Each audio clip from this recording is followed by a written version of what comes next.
somebody that's trying to approach this industry and find somebody to get advice about their diet and what they're eating, how would they go about navigating it, and how do they know who to trust and what opinions to believe? It's so confusing. Like I put myself in a consumer's shoes or just general layperson's shoes, and it's mind-blowing how many people have opinions about nutrition and opinions about wellness and health. And so my best recommendation, like on the baseline, is to avoid people who have extremely restrictive recommendations. And then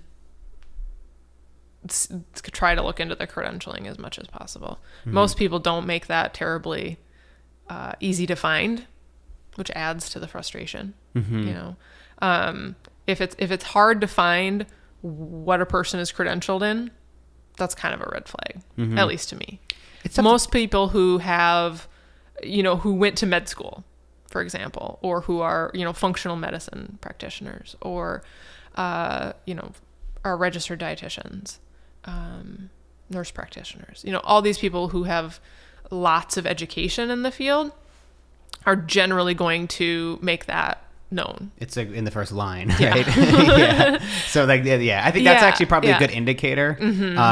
If it is hard to find, they're probably not registered. It doesn't mean that they're wrong. Right. And that's where I was just going to go, is that like, I also am of the pretty strong opinion that just because you follow the path of, becoming a physician or becoming a registered dietitian by no means makes you really good in your field or knowledgeable or cutting edge.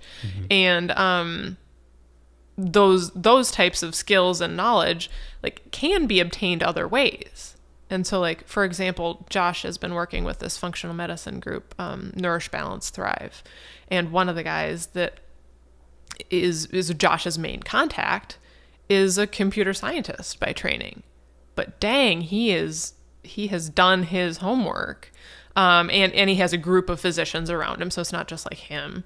But if it was just him and just going off of my recommendation that I made a minute ago of like trying to find out what people's backgrounds is, like, Chris wouldn't fall into that traditional framework, but he's super fantastic. So it's kind of like you have to balance both.